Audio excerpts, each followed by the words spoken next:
Muito obrigado, Hector. Bom dia a todos. Inicialmente quero agradecer à academia e ao Dr. Roberto pelo honroso convite e já me desculpar por não falar o espanhol. Então eu vou fazer a minha apresentação em português e quase todos os meus slides estão em inglês. Bem, para aqueles que não conhecem a história do estudo BENEFIT, este foi o maior estudo randomizado já realizado até hoje na doença de Chagas. E tudo se iniciou quando o professor Salim Yousuf, da McMaster University, no Canadá, ele, fazendo uma visita ao Brasil, ele se entusiasmou pela doença de Chagas e quis patrocinar um estudo nessa doença. E ele nos perguntou o que nós achávamos que seria interessante àquela época. E como vocês podem ver aqui, havia dúvidas em relação ao tratamento antiparasitário, fundamentalmente nesses dois grupos: os crônicos indeterminados de longa duração e pacientes com formas clínicas iniciais.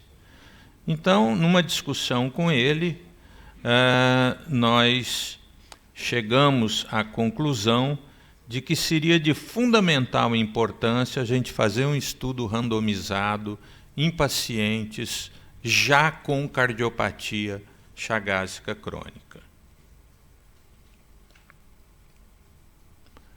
E ele pediu que nós fizéssemos, então, o desenho de um protocolo, eu e Dr. Anis Rassi, desse estudo. Nós fizemos esse desenho, é um documento que tem mais de 20 páginas, e aqui tem apenas um breve resumo desse desenho. Então, nós achávamos que o ideal seria pacientes com doença confirmada ou suspeitada, já com cardiopatia, mas com uma idade entre 18 e 50 anos e que não viviam mais em áreas endêmicas, se colheria uma história, exame físico.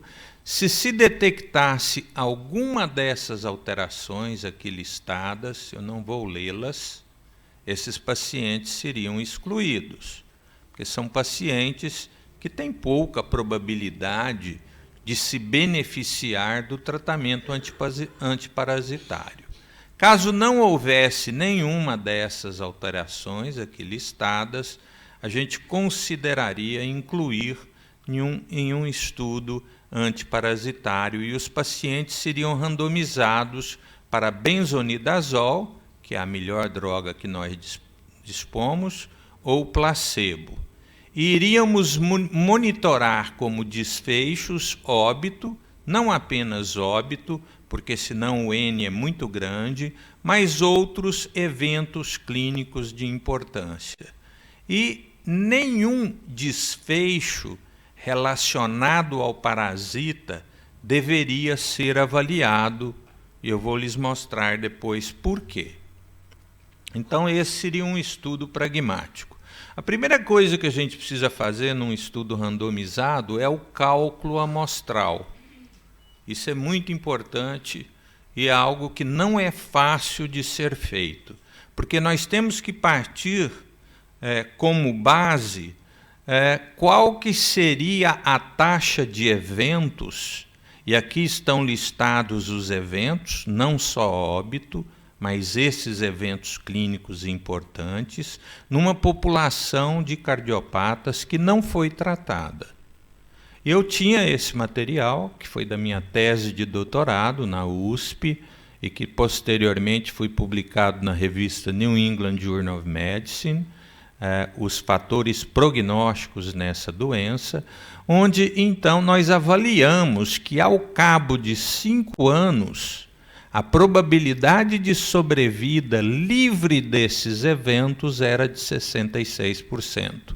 Ou seja, haveria um percentual de 34% desses eventos em 5 anos em pacientes não tratados com benzonidazol, o que dá uma taxa anual de eventos por ano em torno de 7,1%. Então, guarde bem esses números, 7,1% de taxa anual e 34% de eventos ao cabo de 5 anos. A partir desses dados, nós fizemos o cálculo estatístico.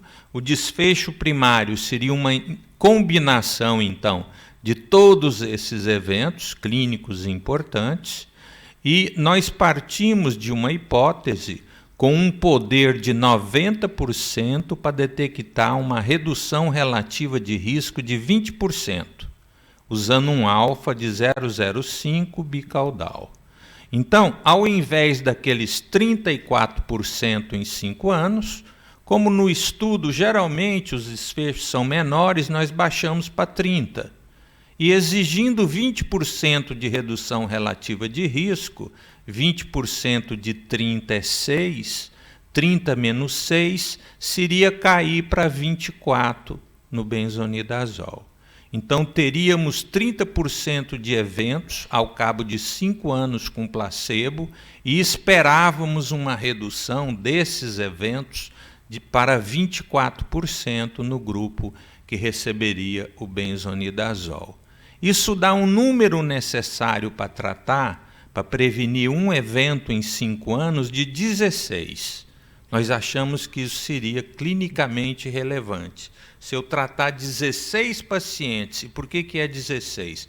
O NNT você calcula dividindo 100, que é um número fixo, pela redução absoluta, que aqui é 6. Então, 100 dividido por 6 dá 16. De cada 16 pacientes que eu tratasse com benzonidazol por 60 dias, eu preveniria um de apresentar uma dessas alterações. E o cálculo amostral seria, então, segundo essas hipóteses, de 3.000 doentes. Eu precisaria de 3.000 doentes para tentar provar essa redução relativa de risco.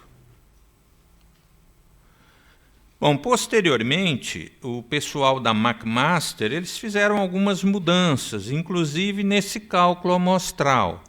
Continuou com 3.000 pacientes, mas, ao invés de 20% de redução relativa, eles aumentaram para 26%. Já começa a ficar um pouquinho mais difícil. Uma redução relativa de 20% está ok, 26% eu já acho um pouquinho muito. E eles projetaram uma taxa de evento anual de 8% no placebo. Vejam vocês que no meu material deu 7,1%. Então, eles projetaram uma taxa um pouquinho maior. E vocês vão ver depois que aqui também, na combinação de eventos, a proposta inicial nossa era admissão, era hospitalização por insuficiência cardíaca. Eles mudaram para qualquer aparecimento de insuficiência cardíaca, não precisasse internar. Isso aqui também depois eu vou mostrar que pode ter interferido nos resultados, mas isso são apenas detalhes. Além disso, na McMaster, eles fizeram uma série de outras modificações, das quais, principalmente eu, Dr. Anis Rassi e Dr. José Antônio Marim Neto, fomos radicalmente contra. Quais foram essas modificações? A idade não seria mais de 18 a 50, seria de 18 a 75 anos. E eles iriam incluir pacientes que já haviam apresentado esses eventos. Quem já havia tido insuficiência cardíaca, estava em classificacional 3 ou 4, já tinha documentado uma arritmia fatal, tinha síncope, fibrilação atrial. Esses são pacientes muito pouco prováveis de responder ao remédio, pois já tem cardiopatia avançada. Então, eles excluíram apenas a classe funcional 4, que é o paciente que tem dispneia em repouso. Todos os outros foram incluídos. E o que é pior, incluíram aqui o tal do PCR para avaliar a eficácia terapêutica, que era algo que nós não queríamos. Aí o estudo passa a ser, ele passa a não mais ser pragmático, mas um estudo mecanístico. Ele queria fazer a correlação da negativação do PCR com a melhora clínica. E vocês vão ver que o uso do PCR nesse estudo foi completamente inadequado, igual eu vou lhes mostrar mais à frente. Nós tivemos brigas homéricas com esse grupo do Canadá. Eu cheguei a pedir para sair do estudo, depois eles pediram que eu voltasse. Aqui eu tentava convencê-los de que não era para aumentar a idade para 75 anos. Por quê? Vejam esse trabalho aqui desses autores. Pacientes com menos de 60 anos, 51 de 100 ou 51% morre da cardiopatia. Mas se ele tem mais de 60 anos, só 9% morre da cardiopatia. A imensa maioria morre de outras causas. Então, o que adianta eu usar um antiparasitário aqui, se o paciente não vai morrer da cardiopatia? Mas eles não aceitaram esse tipo de argumento.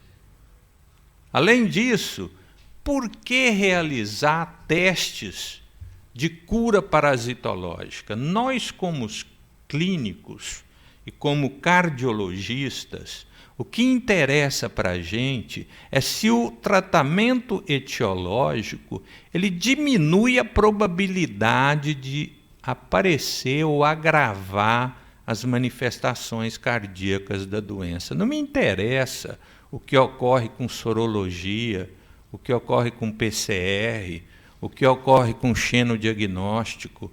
Eu trato um doente para ver se ele melhora clinicamente, e não para saber se negativou o PCR. Por quê?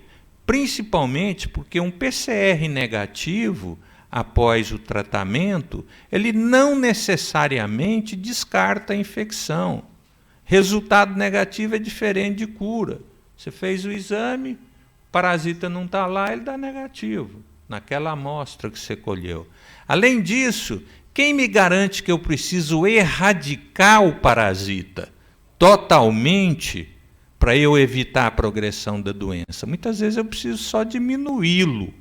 Não está provado ainda que eu preciso erradicá-lo. Então, daí a gente ter feito a hipótese de um estudo pragmático, nada de avaliar esses testes aqui de cura, entre aspas, parasitológica. Bom, o estudo foi desenhado, hoje é o que deve fazer, você deve fazer o desenho do estudo e publicá-lo numa revista, para que depois você não mude as coisas no meio do caminho e aí obtenha resultados que não eram aquilo que... Então, o estudo ele foi publicado no American Heart Journal em 2008. Tá, o desenho do estudo. Algumas coisas foram mudadas, tá? Mas o estudo está aí. E em 2010, eu e o professor Marinho Neto, nós ficamos muito preocupados. E chegamos à conclusão que esse estudo ele ia falhar. Por quê? Principalmente porque incluíram uma população errada. Pacientes muito idosos, até 75 anos, e com doença muito grave. Além disso, vejam vocês como é difícil mostrar eficácia de um tratamento quando 15 a 20% dos pacientes não completam o tratamento, por efeitos colaterais. Então, eu já perco aqui 15 a 20%. Eu sei que existem cepas que são resistentes ao benzonidazol, não sei o percentual, mas tem cepa que é resistente. E eu sei que deve haver um percentual de eventos que estão relacionados à autoimunidade, não dependem do parasita. E ainda eu devo ter perda de segmento ou abandono. Então, se com tudo isso eu ainda escolho uma população inadequada, é muito difícil eu tentar provar que esse medicamento, nessa população, vai ter algum efeito. Mas assim foi feito.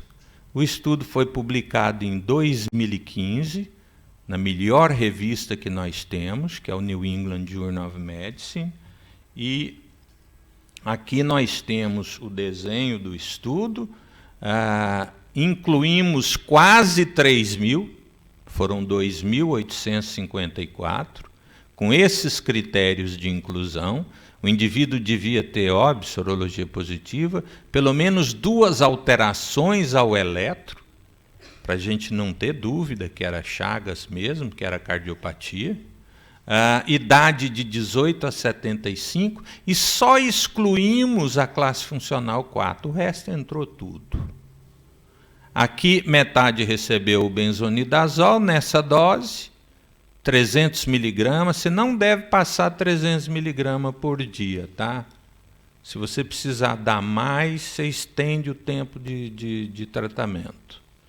Se der mais do que 5 miligramas, se tiver mais de 60 quilos, tem que estender.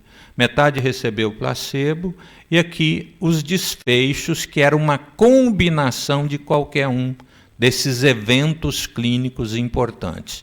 E aqui o follow-up, em 11 dias, 21 dias, ao final do tratamento, depois aos 6 meses, e depois anualmente até o final do estudo. Mais ou menos metade dos pacientes foram incluídos no Brasil, 20% na Argentina. Coordenador no Brasil fui eu, coordenador na Argentina foi o Dr. Sérgio Sossistani, 17% na Colômbia, 12% na Bolívia e apenas 3% em El Salvador. Aqui um outro problema com a análise do PCR. Haviam 3 core labs. Isso é ruim. Porque cada um usava uma metodologia. A metodologia não era bem padronizada, não. Já para avaliação do ecocardiograma, que depois nós fizemos um outro estudo, aí sim só tinha um core lab da Universidade de Ribeirão Preto. Em relação à negativação do PCR após o tratamento, que nós não queríamos que isso aí fosse incluído. Vejam vocês, o ideal é que todos tivessem um PCR positivo antes de começar o estudo.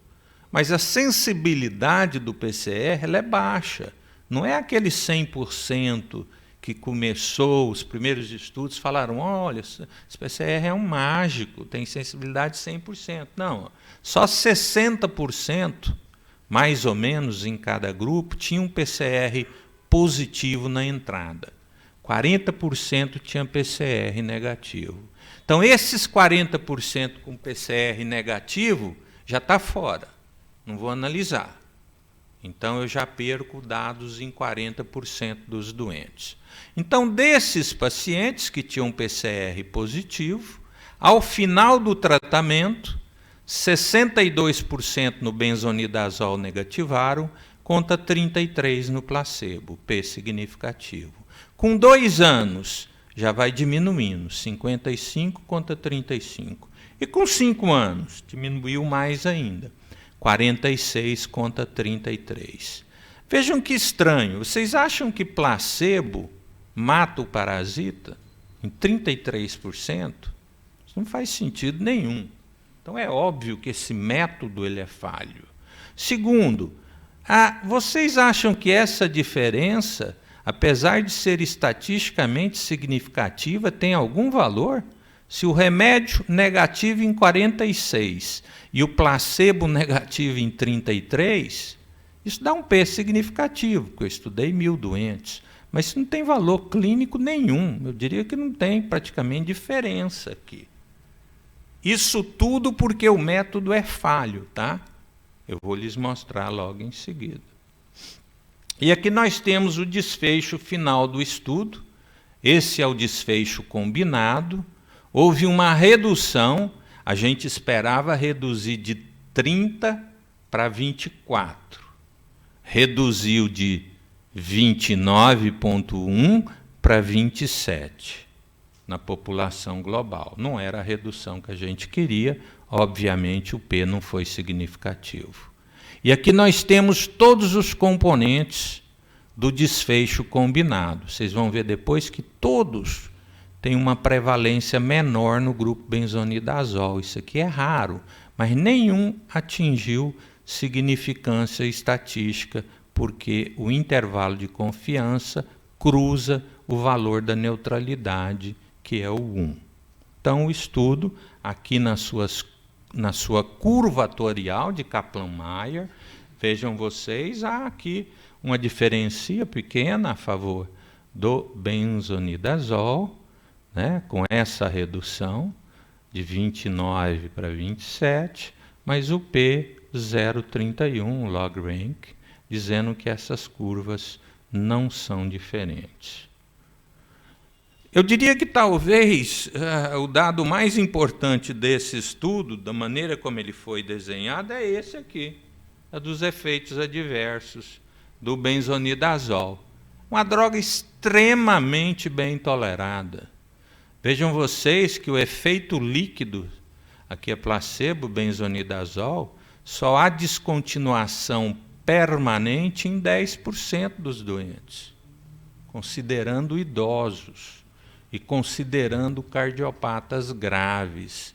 Então, é preciso parar de se escrever que esse medicamento é um veneno, que esse medicamento dá uma série de efeitos colaterais, que é totalmente não tolerável. Isso não é verdade. Vejam vocês que leucopenia aqui, ó, praticamente zero.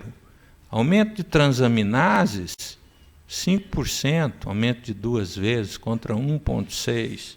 Então, o medicamento é muito bem tolerado, desde que você saiba acompanhar o doente, e quando aparece a alergia, que é o principal efeito colateral desse medicamento, você entra com corticoide. Não adianta entrar com antihistamínico. Antihistamínico não funciona.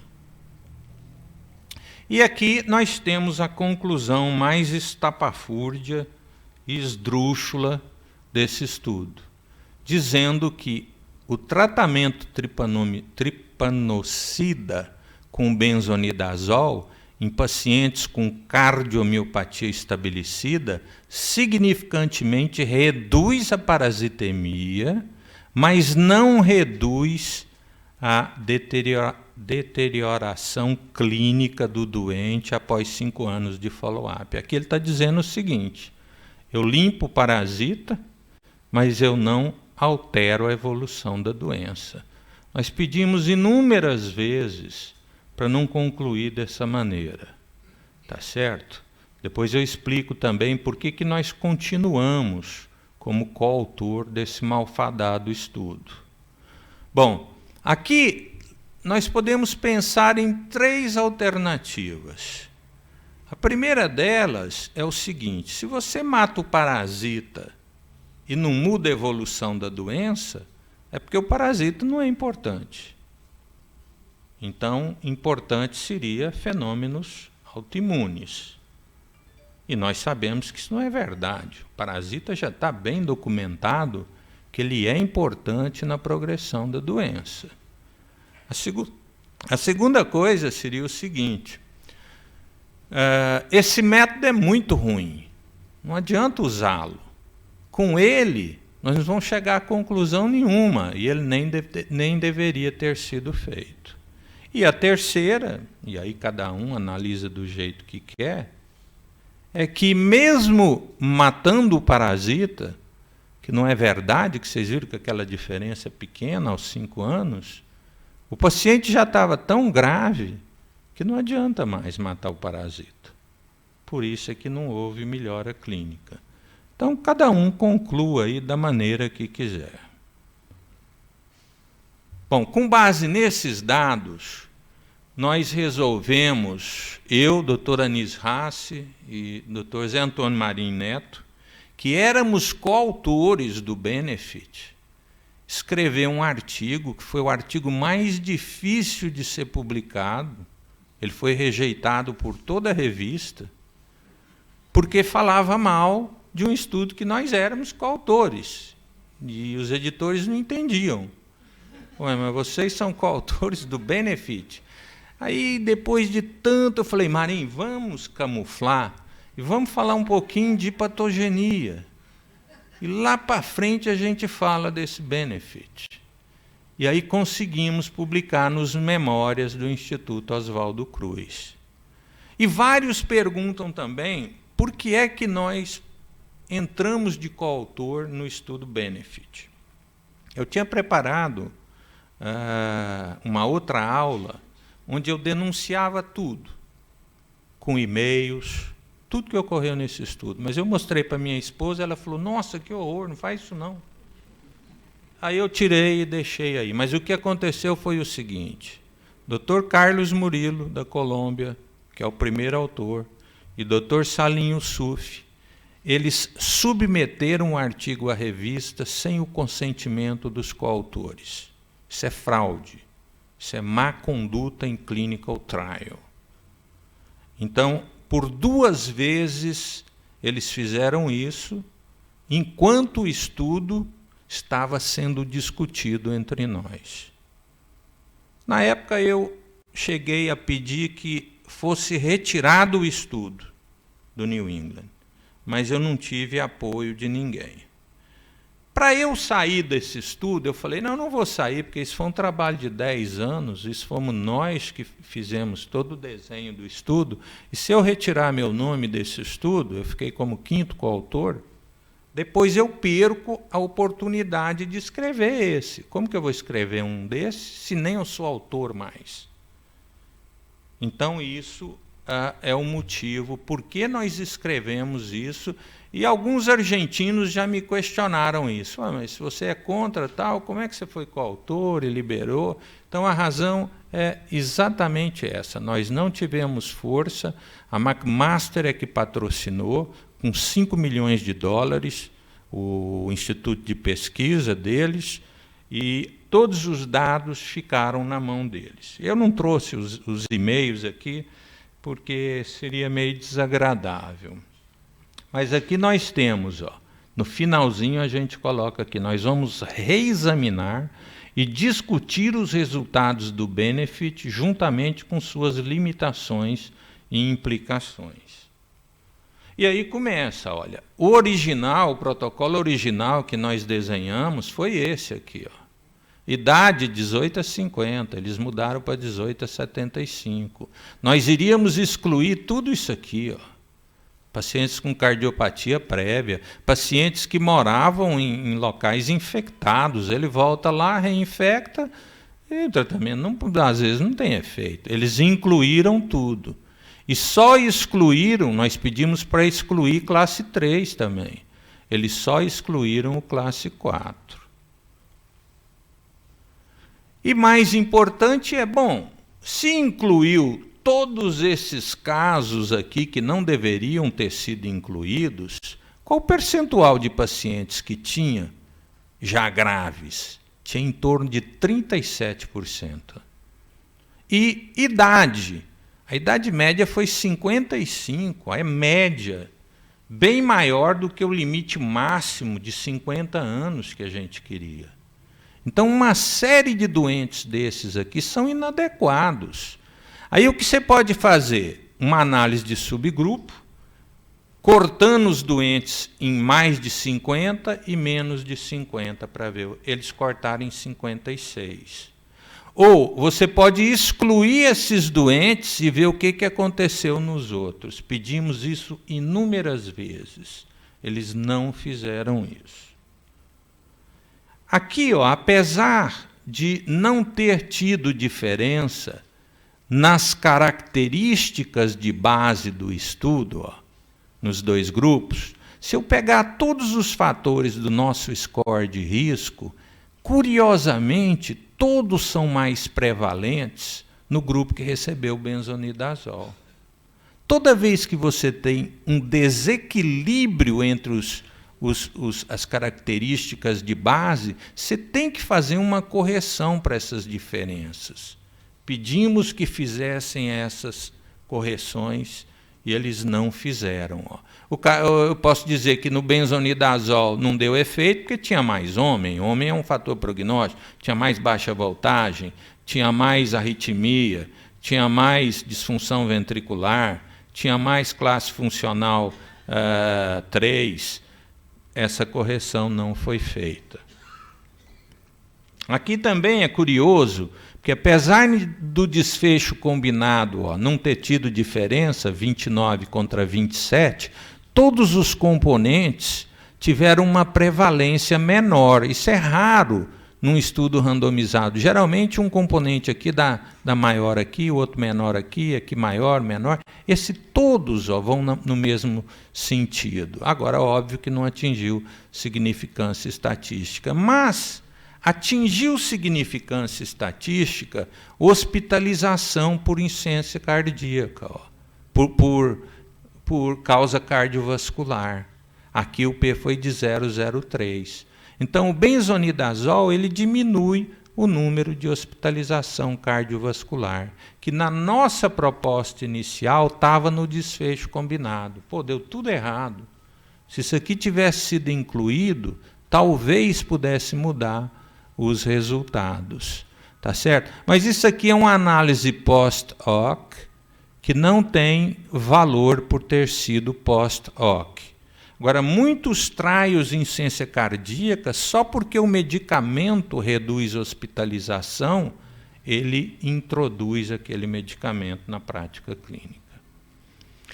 Bom, e o último aspecto importante desse estudo é o seguinte: ele foi realizado em 5 países.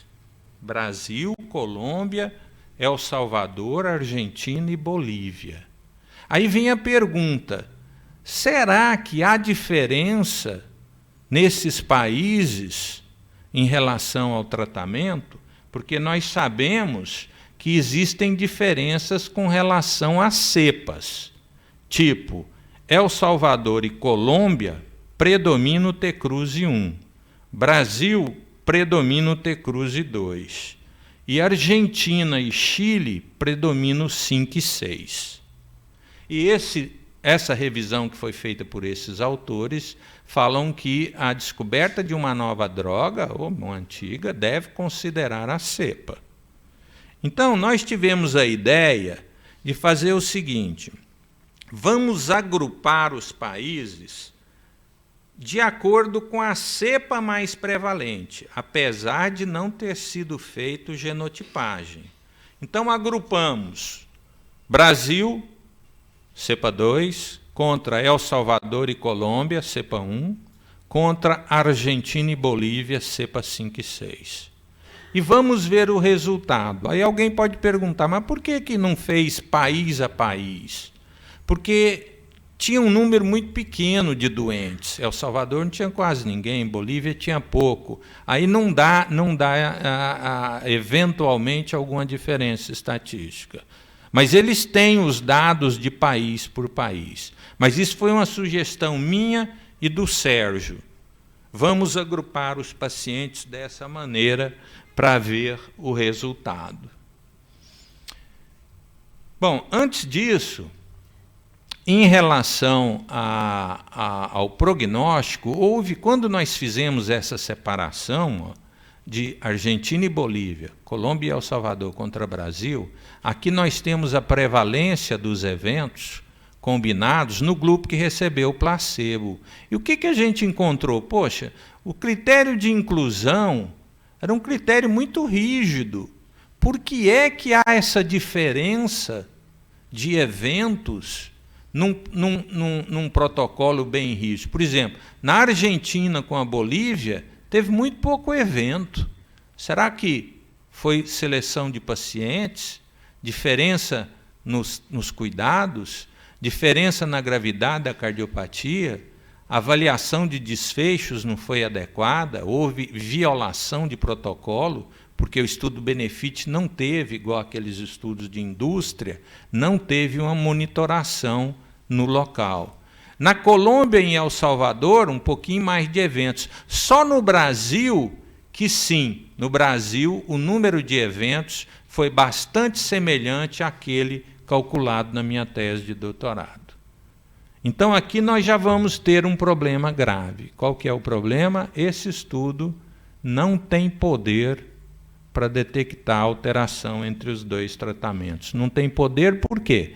Vejam vocês que a minha proposta era de ter 30% de eventos no placebo. Quanto que eu tive? No Brasil tive 37 em 5 anos, mas já na Colômbia e El Salvador só 25. E aqui na Argentina e na Bolívia, não sei se aqui é só por causa da Bolívia, a cardiopatia aqui muito pouco evento, 18%. Ou eles calcularam 8% ao ano de eventos. Vejam vocês, aqui ao ano no Brasil foi 6,8%. Aqui em Colômbia e El Salvador, 5%. E na Argentina e Bolívia, 3,5%. Não teve eventos. Não tendo eventos, cai o poder do estudo. Então, o estudo que tinha um poder de 90% para detectar, que é o erro beta, para detectar uma alteração, ele passa a ter aqui algo em torno de 40% a 50%. Nós pedimos também que fosse avaliado o que aconteceu aqui. Por que isso aqui deu diferente entre esses países? E isso aqui não foi nos dado nenhuma explicação. Mais importante ainda, agora quando a gente compara os 3 grupos em relação aos eventos, né? No grupo que recebeu placebo e no grupo que recebeu benzonidazol, olha que no Brasil o P deu 0,06, quase atingiu a significância estatística, com uma redução relativa de risco de 15. Não foi 20, mas foi 15. Em Colômbia e El Salvador deu igual. E na Argentina e Bolívia deu o contrário. Se tirasse a Argentina e Bolívia daqui, o estudo seria ótimo, daria positivo. Mas aqui na Argentina e Bolívia, eu não sei se foi por causa da Argentina ou da Bolívia, há um excesso de 18% de óbito com o benzonidazol. É óbvio, não atingiu significância estatística, você diz que não houve diferença. Isso aqui seguramente ocorreu ao acaso, não tem como explicar isso. Tá certo? Porque não houve nenhum óbito relacionado à droga. Agora, vejam bem, o que é mais importante quando você faz uma análise de subgrupo e compara os subgrupos, não é o hazard individual de cada um, é o que chama de P para interação. Esse P para interação, ele está dizendo o seguinte: quero comparar o efeito do tratamento desse hazard com esse, com esse. Quando você faz isso, fazendo uma comparação entre os 3, o P deu 0,16. Mas aí eu falei o seguinte: Salim, vamos comparar Brasil contra o resto. É uma outra maneira de fazer análise de subgrupo. Porque Brasil é T-cruze 2. E esses aqui são T-cruze não 2. Quando você faz isso, o P para interação deu 0,03. Quando isso ocorre, ele está dizendo o seguinte: o efeito do medicamento no Brasil foi diferente do efeito do medicamento nesses 4 países. Isso daí ele não aceitou também. Então, variações geográficas... Eu posso ter mais 5 minutinhos para terminar? Acho que eu já passei meu tempo. Variações geográficas no efeito do tratamento, elas podem ocorrer. Então, provavelmente sim. Por que elas ocorrem? Porque existe diferença da suscetibilidade das cepas ao benzonidazol. Podemos detectá-las, sim, se a gente fizer uma análise de subgrupo adequada. Quando a gente detecta, devemos acreditar, porque a análise de subgrupo é algo bem controverso. Depende, mas isso é, pelo menos, biologicamente plausível. Isso tem consequências práticas? Tem, principalmente para oportunidades terapêuticas. Então, no Brasil, que é T-cruze 2, eu diria o seguinte: a negativação do PCR, ao final do tratamento, foi a maior que existiu. 86% em quem recebeu contra 24%.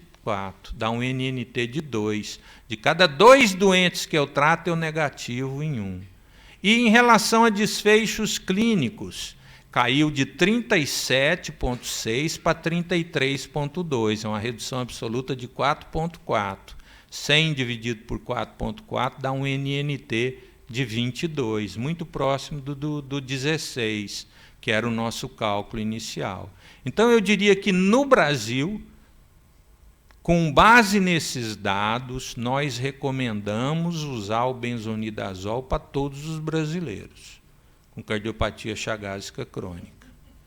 Mesmo, né, com cardiopatia, excluindo apenas aqueles com cardiopatia avançada, que seria classe funcional 4. E aqui, ó, só para comparar, você usa aspirina em quem já teve um infarto ou em quem já teve um AVC? Claro, isso é classe 1 de indicação. Olha a redução absoluta de risco, 3,5, 3,6. E o benzonidazol? Aspirina tem que usar o resto da vida. E o benzonidazol, que eu uso só por 60 dias? A redução absoluta próxima, um pouquinho maior. Ó. Então, eu acho que deve usar. Mesmo nesse estudo, com todas essas limitações, os resultados no Brasil, eles foram próximo da significância, porque o P deu 0,06. Negativação do PCR, que é outro problema, eu estou terminando, vejam vocês que variou em relação aos grupos de países. Ó. Aqui, fim do tratamento, com 2 anos e com 5 anos. Aqui, o geral, aqui, Brasil foi o melhor que negativou, depois nós tivemos Argentina e Bolívia, e El Salvador e Colômbia não teve benefício, ó. Nem no começo, não negativou nada, parece que essa cepa aqui é resistente. E uma das conclusões do Dr. Murilo, ó, é que o tratamento tripanomicida na fase crônica, ele reduz a carga parasitária, mas isso não tem um paralelo com a progressão da doença. Eu discordo disso daqui, essa conclusão é equivocada, pois vejam vocês, vamos colocar aqui então o desfecho e aqui a negativação do PCR. Colômbia e El Salvador, nenhum benefício clínico, nenhuma negativação. Brasil foi o que mais negativou o PCR e foi o que teve um benefício clínico com um P que deu 0,06. Agora, só não dá para explicar o que aconteceu na Argentina e na Bolívia, porque tem negativação, mas houve uma tendência a ter mais desfecho no placebo. Então, não é que não houve correlação. Então, se você vai usar o PCR para avaliar a eficácia terapêutica num estudo randomizado, você tem que fazer de maneira adequada, e não como foi feito nesse BENEFIT por causa de imposição da McMaster. Primeiro, você deve incluir apenas pacientes que têm PCR positivo antes do tratamento. 40% não tinha. Depois, você tem que repetir o PCR muitas vezes, em diferentes momentos, e por período longo de tempo, em todos os pacientes após o tratamento. Isso também não foi feito. Eles tinham 1.800 com final do tratamento, 1.100 com 2 anos e 800 com 5 anos. Não era em todos. Se você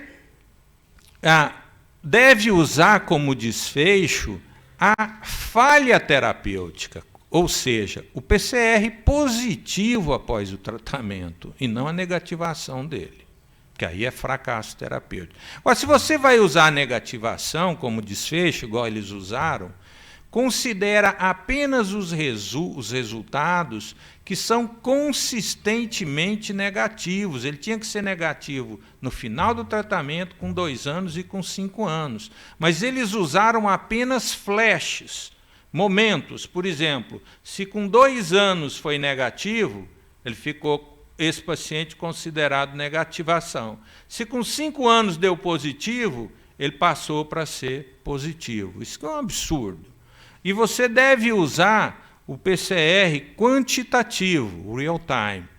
É preferível ao convencional, que é o que nós usamos. E usar sempre o mesmo laboratório e não 3 laboratórios, como foi usado no Benefit. Então, nada disso foi realizado no estudo Benefit.